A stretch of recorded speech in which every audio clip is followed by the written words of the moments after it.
ராவணன் சீதையை கடத்தி சென்ற பிறகு ராமனும் லட்சுமணனும் காட்டில் அவளை தேடிக்கொண்டிருந்தனர். அவர்கள் ரிஷ்யமுக மலை அருகே வந்தபோது அங்கு சுக்ரீவன் என்ற வானர அரசன் தன் நண்பன் ஆஞ்சநேயருடன் ஒளிந்து வாழ்ந்தார். சுக்ரீவன் ராமன் மற்றும் லட்சுமணன் வில்லுடன் வருவதை பார்த்து பயந்தார். அவர் சொன்னார், அவர்கள் யார் என்று போய் பார்த்து வா ஆஞ்சநேயா என்று.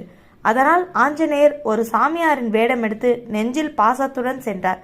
அவர் மரியாதையுடன் கேட்டார், நீங்கள் வீரர்களைப் போல் தோன்றுகிறீர்கள், ஆனால் துறவிகள் போல் நடக்கிறீர்கள், யார் நீங்கள் என்று.